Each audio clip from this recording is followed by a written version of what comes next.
are going to start the topic written here, heating effect of the current and electric power. It's a very interesting topic. So first of all we know that what is heating effect of the current. तो हम लोग घर में बहुत बार देखते हैं अपने घर में, जब इलेक्ट्रिक करंट किसी वायर से पास करते हैं वो वायर हीट प्रोड्यूस करता है। सबसे अच्छा एग्जांपल है अपना हीटर और अपना आयरन। जब भी इन दोनों अप्लायंसेस से हम इलेक्ट्रिक करंट को पास कर रहे हैं वहां से क्या उस हीटर में हीट प्रोड्यूस हो रहा है। इसका मतलब सीधा सा है कि जो इलेक्ट्रिकल एनर्जी अपने पास है that energy is converted into heat energy. वो जो हीट प्रोड्यूस हो रहा है किसके कारण हो रहा है बच्चों? That heat is produce due to the electricity. So electric current एक नया इफेक्ट प्रोड्यूस कर रहा है। कैसा इफेक्ट? कि वो हीट को प्रोड्यूस कर रहा है, उसी को बोला जाता है heating effect of the current. और ये heating effect of the current जो है एक फिजिकल प्रॉपर्टी है। करंट और सारे भी इफेक्ट शो करते हैं, जैसे मैग्नेटिक इफेक्ट भी शो करते हैं, लेकिन उसको हम लोग कभी नहीं पढ़ना। अभी कंसंट्रेशन करना अपना कहाँ पे? Heating effect of the current पे। तो heating effect of the current का डेफिनेशन यहाँ पे लिखा हुआ है क्या? Production of heat in a conductor due to the flow of electric current through it is called heating effect of the current. It means when electric current is passes through any conductor, at that time due to the flow of the electric current that conductor produce some amount of heat that is known as heating effect of the current. ठीक है, ये ज्यादा कोई बहुत बड़ी बात नहीं है। हम लोग हमेशा देखते हैं बल्ब को भी छूते हैं तो बल्ब भी गर्म होता है। किसके कारण? Heating effect of the current के कारण। ये तो जान गए, लेकिन अब हमको ये जानना है कि जो वो हीट प्रोड्यूस हो रहा है उसका कितना अमाउंट प्रोड्यूस हो रहा है ना? वो हीट कैसे प्रोड्यूस हो रहा है या कितना ज्यादा प्रोड्यूस हो रहा है, किस पे डिपेंड कर रहा है। उसी को हम लोग यहाँ पे लिखे हैं amount of heat energy that is produced in a conductor. अगर हमारे पास कोई कंडक्टर है तो करंट और हीट जो प्रोड्यूस होता है दोनों कैसे रिलेटेड है। सपोज करते हैं हमारे पास एक कंडक्टर यहाँ पे है ए और बी एक कंडक्टर है and we apply some potential difference across both the ends of the conductor that is V. When we apply some potential difference V, तो हम लोग क्या करे थे इलेक्ट्रिक करंट में? जब किसी कंडक्टर के दोनों एंड्स में पोटेंशियल डिफरेंस अप्लाई करते हैं इलेक्ट्रॉन फ्लो होना स्टार्ट होता है। It means some work is done in moving some charge. उस चार्ज को मूव करने में वर्क करना पड़ता है। और हम लोग लिखे थे वो जो पोटेंशियल होता है, ये पोटेंशियल के बारे में लिखे थे। Potential it is equal to work divide by charge. It means इसको अगर हम सिंबल के फॉर्म में लिखे हैं V is equal to W divide by Q। अगर जिसको यहाँ पे कंफ्यूजन हो पिछला वीडियो जाके बच्चों देख सकते हो। अब अगर हमको यहाँ क्या चाहिए? वर्क चाहिए। क्या चाहिए? वर्क चाहिए। अगर यहाँ से हम वर्क को लिखे हैं W बराबर हो जाएगा V into Q। W is equal to V into Q, यानी वर्क का जो हमारे पास ये एक्सप्रेशन है क्या आया? अगर पोटेंशियल डिफरेंस को चार्ज के मैग्नीट्यूड से मल्टीप्लाई कर दें तो हमारे पास जो मिलेगा वो मिलेगा वर्क। ठीक है, लेकिन सपोज करते हैं कि अब इसमें करंट फ्लो हो रहा I। सपोज क्या कर रहे हैं? Suppose I current is flowing through the conductor. कितना करंट फ्लो हो रहा है? Current I is flowing through the conductor. Suppose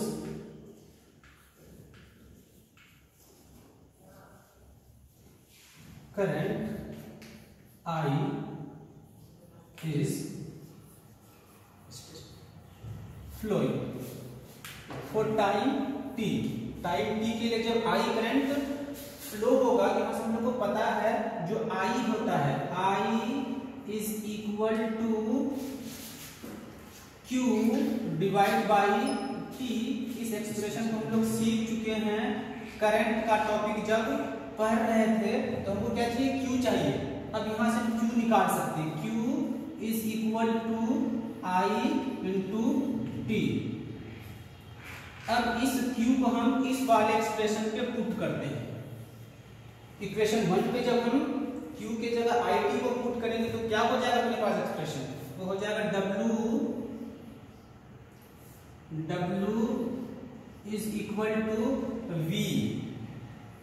V है, और इस Q के बदले हम क्या लिख देते हैं, Q is equal to IT, Q is equal to IT।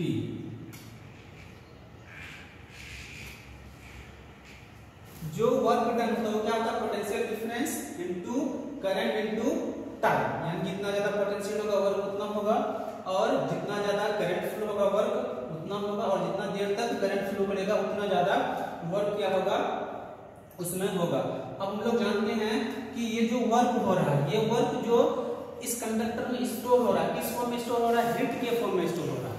All the work is done in the form of production of heat, सारे जो वर्क हो रहा है किसके फॉर्म में हो रहा है, प्रोडक्शन ऑफ हीट के फॉर्म में। तो ये वर्क जो होगा किसके बराबर होगा, this work is equal to heat,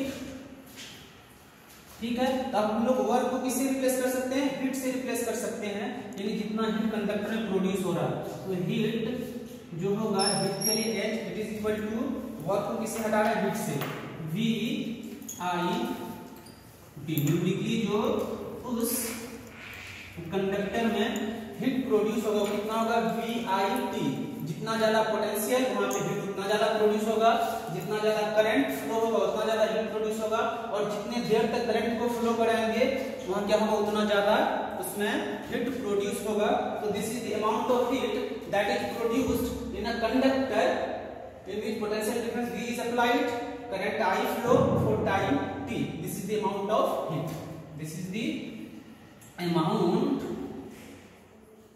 of heat। अब यहां से ओम्स लॉ का यूज करके हम लोग कुछ और एक्सप्रेशंस को डिराइव करते हैं कि हीट कितना ज्यादा प्रोड्यूस हो रहा है, ठीक है बच्चों। अब क्या लिखे हैं कि और एक्सप्रेशन हमारे पास कैसे आता है, ठीक है। तो ये दो एक्सप्रेशन हम लोग पहले पढ़ चुके हैं। अब और देखते हैं कि हीट प्रोडक्शन का, हीट जो प्रोड्यूस होता है उसका और क्या क्या एक्सप्रेशन आ सकता है। तो हम लोगों को पता है from the Ohm's law, from according to Ohm's law,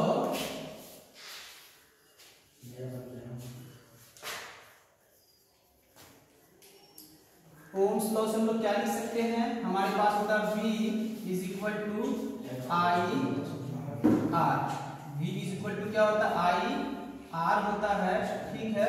अब इस I R को इस वाले एक्सप्रेशन में हम लोग पुट कर देते हैं, तो यहाँ पे हमारे पास है W is equal to V I T, लेकिन हमको V नहीं चाहिए, V की जगह क्या लिखेंगे, R लिखेंगे, ठीक है। तो W बराबर हो जाएगा I की जगह I R, सॉरी V की जगह I R इंटू में I into T।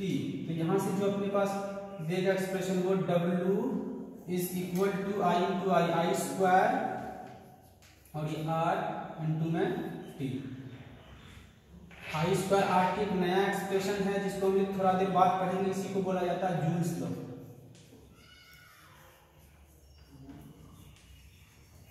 Joules law of heating, अभी इसी को बोला जाता है, थोड़ा देर बाद हम लोग पढ़ेंगे। एक और एक्सप्रेशन है, हम लोग क्या कर सकते हैं, डिराइव कर सकते हैं, ओम्स लॉ से हम लोग निकाल सकते हैं क्या, हम करंट को रिप्लेस कर देते हैं, किसको रिप्लेस कर देते हैं, करंट को। अगर हमारे पास V equal to I R होता है, I के बदले हम लोग क्या लिख सकते हैं, फ्रॉम ओम्स लॉ से इधर भेजेंगे तो I is equal to V by R, ठीक है।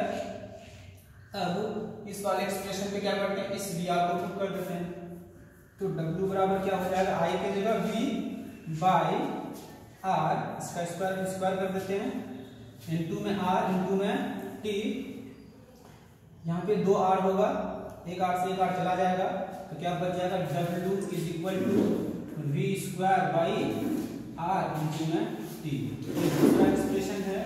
तो ये सारे एक्सप्रेशन 1 2 3 4 ये 4 एक्सप्रेशन है, this is to calculate the heat produce in a conductor. अब कौन सा एक्सप्रेशन कब लगाएंगे, तो अकॉर्डिंग टू द डाटा, कौन कौन से डाटा हमको दिया हुआ है। यहाँ आर जो है वो रेजिस्टेंस है, टी जो है टाइम है, आई करंट है, यहाँ पे बी जो पोटेंशियल डिफरेंस है। जहाँ पे जैसा डाटा रहेगा इन चार फॉर्मूले में से किसी को हम लोग यूज करेंगे। अब अभी थोड़ा देर बाद हम लोग क्या कहिए, जूल्स लॉ अगर यहाँ तक समझ में आ गया तो हम लोग जूल्स लॉ ऑफ हीटिंग की ओर बढ़ते हैं।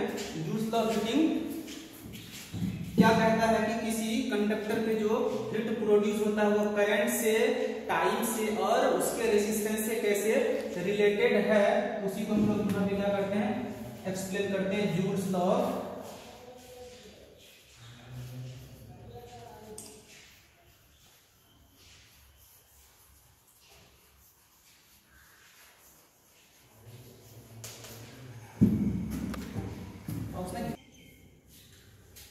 हीटिंग क्या लिखे थे, जूल्स लॉ ऑफ हीटिंग क्या है, तो पहला है according to the Joule's law of heating, पहला जो दिया law, heat produced in a conductor, जो हीट प्रोड्यूस हो रहा है किसी कंडक्टर में क्या है, directly proportional to the square of the current, current के स्क्वायर के डायरेक्टली प्रोपोर्शनल, यानी करंट अगर 2 टाइम्स बढ़ाएंगे जो हीट का अमाउंट होगा वो 4 टाइम्स हो जाएगा। ठीक है, वही लिखा गया, heat is directly proportional to the square of the current. दूसरा बात जो वो कहा वो क्या था, heat produce in a conductor is directly proportional to the resistance of the conductor, यानी क्या है वो रेजिस्टेंस के डायरेक्टली प्रोपोर्शनल है। रेजिस्टेंस अगर बढ़ाएंगे तो हीट जो प्रोड्यूस होगा वो ज्यादा हो जाएगा, यानी जहां जहां हमको हीट प्रोडक्शन चाहिए, हीटर में, वायर में, बल्ब में, इन सारे प्लेसेस पे हम ऐसे वायर को यूज करते हैं जिसका रेजिस्टेंस बहुत ज्यादा होता है। फिर जूल्स का जो तीसरा बात था वो directly proportional to the time, directly proportional to the time, यानी जितने देर तक करंट फ्लो कराएंगे उतना ज्यादा अमाउंट में हीट प्रोड्यूस होगा। तो ये 3 बात कौन कहा, जूल्स, ये तीनों बात कहा अपने थ्योरी में। अब हम इन तीनों को क्या करते हैं, कंबाइन करते हैं, पहला इक्वेशन, दूसरा इक्वेशन और तीसरा, ये वाला मान लेते दूसरा है, ये वाला तीसरा और ये वाला पहला। When we combine these equations तो हमारे पास आएगा H is directly proportional to I square, फिर आ जाएगा R, फिर आएगा T। ठीक है, इस प्रोपोर्शनलिटी को हटाने के लिए हम लोग कांस्टेंट डालेंगे कि ये हो जाएगा H is equal to K I square R और T। सपोज करते हैं if K is equal to 1, जब K को 1 रखें तो हमारा एक्सप्रेशन जो बन जाएगा वो हमारे पास बनेगा H is equal to K के जगह 1 और I के जगह आई स्क्वायर रहेगा, बाकी सब कुछ सेम। तो एक्सप्रेशन क्या आया है, H is equal to I square R T, इसी को बोला गया है जूल्स लॉ ऑफ हीटिंग। ठीक है बच्चों, यहाँ तक कोई दिक्कत नहीं आना चाहिए, इसको बहुत अच्छे से हम एक्सप्लेन कर चुके हैं। जूल्स लॉ ऑफ हीटिंग क्या है, प्रोडक्शन ऑफ हीट क्या है। ठीक है, बहुत ही छोटा सा टॉपिक है, आगे हम लोग डिस्कस करते हैं कि इलेक्ट्रिक पावर किसको कहते हैं। ठीक है बच्चों, कुछ देर उसको स्टार्ट करते हैं। ठीक है भाई, क्या है पावर, पावर का मतलब है कि हमारा काम करने का जो स्पीड है वो कितना है।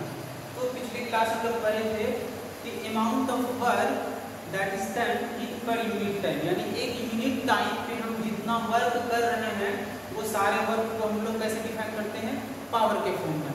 यानी हम ज्यादा स्पीड से काम करेंगे तो मेरा पावर ज्यादा, वही लिखा गया है। इलेक्ट्रिक पावर को लिखते हैं, so the power of an object is defined as rate of doing work. या अगर हमको यहाँ पे इलेक्ट्रिकल पावर पढ़ना है, इलेक्ट्रिक में वर्क कैसे देखेंगे, तो किसी बल्ब का अगर पावर लेना है, पावर नापना है, पावर मेजर करना है, कैसे पता चलेगा, तो वो यूनिट टाइम में कितना इलेक्ट्रिकल एनर्जी को कंज्यूम कर रहा है, वही लिखा गया है। Electric power defined as amount of electric energy, amount of electric energy consumed in a circuit in per unit time, यानी एक यूनिट टाइम में कोई ऑब्जेक्ट जितने एनर्जी को कंज्यूम कर रहा है वह उस ऑब्जेक्ट का पावर के रूप में डिफाइन किया जाएगा। अब यहाँ से हम लोग पावर को एक्सप्रेशन के फॉर्म में डिराइव करते हैं। हमको पता है पावर, डिफिनेशन से क्या लिख सकते हैं, पावर जो is equal to work divide by time. ठीक है, पावर किसके बराबर है, वर्क डिवाइड बाय टाइम। तो हम लोग इसको सिंबल के फॉर्म में लिखते, पावर के लिए P it is equal to W divide by T। ये हमारे पास आ जाएगा पावर का एक फॉर्मूला है जिससे हम लोग पावर को कैलकुलेट कर सकते हैं। लेकिन ऊपर हम लोग पावर के वर्क को बराबर हम लोग क्या क्या पढ़े हैं, 4 एक्सप्रेशन पढ़े थे। वर्क जो था वो था VIT, यही किसके बराबर था, VQ। यही वर्क किसके बराबर था, I² RT। और यही वर्क किसके बराबर था, यही जो वर्क था V² by R into T। ये सारे एक्सप्रेशन मेरे पास वर्क का था। अब वर्क का इसमें से कोई भी वैल्यू बिठाएंगे तो हमारे पास नया नया एक्सप्रेशन आ सकता है। सपोज के लिए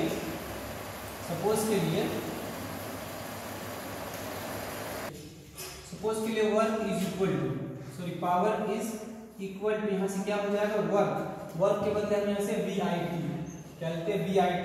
तो क्या हो जाएगा, VIT डिवाइड बाई टाइम के लिए टाइम ही रहेगा, यहाँ से टाइम कैंसिल हो जाएगा। तो क्या बचेगा, पावर बराबर जो बच जाएगा वो होगा power is equal to VI। तो पावर का एक और नया सा एक्सप्रेशन क्या आया, VI। अब यहाँ से लोग पावर को कैसे डिफाइन करेंगे, इलेक्ट्रिकल पावर कैसे डिफाइन होगा, कोई सर्किट है वहां पे पोटेंशियल डिफरेंस है और वहां पे करंट भी फ्लो होगा। तो क्या है, ये दोनों का प्रोडक्ट है कि नहीं है। इलेक्ट्रिकल पावर क्या है, it is the product of potential difference and current flowing through it. और अगर अगला एक्सप्रेशन डिराइव करें, कोई और सा फॉर्मूला बैठा देते हैं, पावर इज इक्वल टू, अगर इस वाले को बैठाएं I², वर्क के बदले I² RT डिवाइड में किसको लगाएंगे, T को। ये खत्म, पावर हो जाएगा I² RT। यानी जैसा जैसा डाटा हमको गिवन रहेगा तो वहां से हम लोग कोई भी एक्सप्रेशन लगा सकते हैं। एक और अगर इस वाले को बिठाएं तो पावर बराबर हो जाएगा V² बाई R इंटू में T डिवाइड बाई T खत्म, क्या हो जाएगा, power is equal to V² by R। यहाँ पे रेजिस्टेंस और पोटेंशियल डिफरेंस दिया रहेगा तो इस वाले एक्सप्रेशन को हम लोग यूज करेंगे।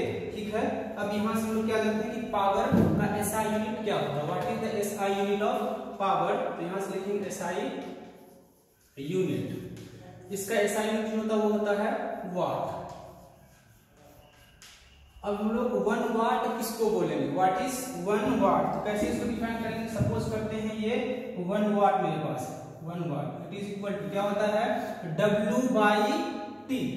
W बाई T हमारे पास, तो W के लिए क्या लिखेंगे, जूल, और डिवाइड बाई T के लिए सेकेंड। यहां से क्या आएगा, 1 watt is equal to 1 joule per second. यानी अगर कोई ऑब्जेक्ट हमारे पास है और वो 1 सेकेंड में कितना जूल वर्क कर रहा है, 1 जूल वर्क कर रहा है, तो उस ऑब्जेक्ट का जो पावर होगा वो 1 वाट होगा। यहां से हम लोग 1 वाट को डिफाइन कर सकते हैं, 1 वाट।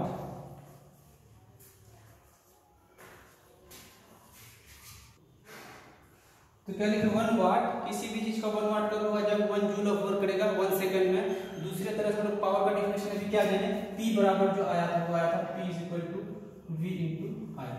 अब अगर यहाँ से पावर का डेफिनेशन लिखें, इलेक्ट्रिकल पावर 1 वोल्ट कब होगा, अगर पावर को हम लोग 1 वाट लिखते हैं तो हमारे पास पोटेंशियल डिफरेंस कितना होगा, 1 वोल्ट, और करंट कितना होगा, 1 एम्पीयर। यानी अगर किसी सर्किट पे क्या हो रहा है, करंट 1 एम्पीयर फ्लो हो रहा है, पोटेंशियल डिफरेंस कितना है, 1 वोल्ट है, तो उस सर्किट में जो वर्क डन हो रहा है, उस सर्किट में जो एजेंट उसका जो पावर है वो कितना है, 1 वाट है। तो यहाँ से 1 वाट को हम डिफाइन कर सकते हैं।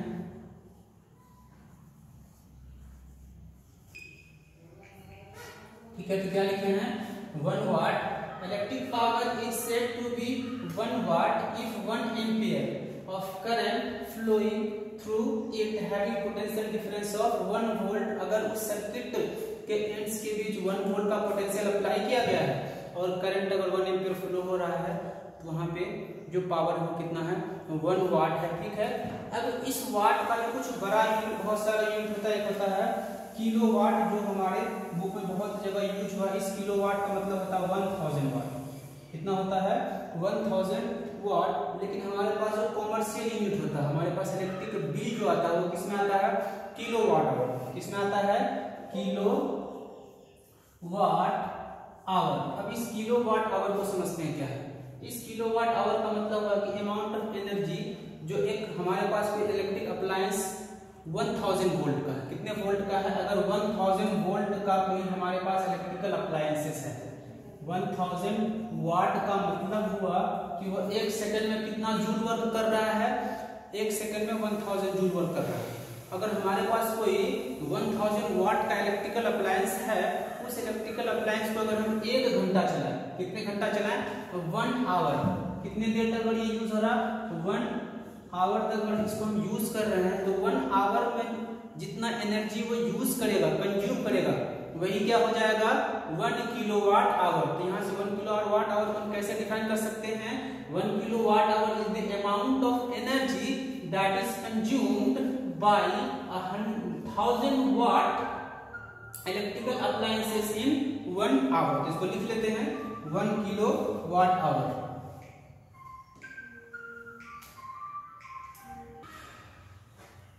ठीक है, वही है, it is the amount of energy, कैसा एनर्जी होना चाहिए, इलेक्ट्रिकल एनर्जी कंज्यूम्ड बाय 1000 वाट। कितना है, 1000 वाट इलेक्ट्रिक अप्लायंस इन 1 आवर। अगर वो 1 घंटे तक ऑपरेट किया जा रहा है, जितना एनर्जी या जितना इलेक्ट्रिसिटी वो कंज्यूम करेगा, उस एनर्जी का वैल्यू होगा 1 किलोवाट आवर के बराबर। अब हम लोग इसके बीच और वाट के बीच में रिलेशन देखते हैं, क्या रिलेशन है। तो हम लोग कैसे इसको देख सकते हैं, अगर हमारे पास कितना 1 किलो वाट आवर, ऐसे लिख सकते हैं 1 किलो के लिए, 1 किलो बराबर मेरे पास होता है 1000 वाट, तो लिख सकते हैं 1000 वाट किलोवाट के लिए, और यहाँ पे क्या है,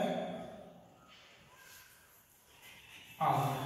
ठीक है, और हमको पता है कि वाट होता है किसके बराबर होता है, ये जूल पर सेकंड के बराबर होता है। इसको हम लिख सकते हैं, इट इज इक्वल टू 1000 वाट के बदले जूल और नीचे में सेकंड, और हमारे पास यहाँ पे आवर है। आवर को लोग किसमें बदल लेते हैं, यहाँ पे सेकंड है, इसको भी सेकंड में ही कन्वर्ट कर लेते हैं। तो 1 घंटे में कितने सेकंड, 3600 सेकंड, यानी 60 मिनट, और 1 मिनट में फिर कितना सेकंड, 60 सेकंड। तो सेकंड इंटू सेकंड यहाँ पे एक बार लिख लेते हैं, दोनों का सेकंड, 1 सेकंड से 1 सेकंड, सॉरी 1 ही सेकंड होगा, सेकंड सेकंड से सेकंड खत्म। अब यहाँ पे मेरे पास क्या बचा, 1 kilo watt hour, it is equal to 6 into 6 36, 1 2 3 4 5, फिर क्या बचा, सिर्फ जूल बचा, यानी 1 किलोवाट आवर। ये जो जूल है, ये जूल किसका यूनिट है, वर्क का यूनिट है, एनर्जी का यूनिट है। ये जो 1 किलोवाट आवर है किसका यूनिट है, ये जो यूनिट है ये वर्क का है।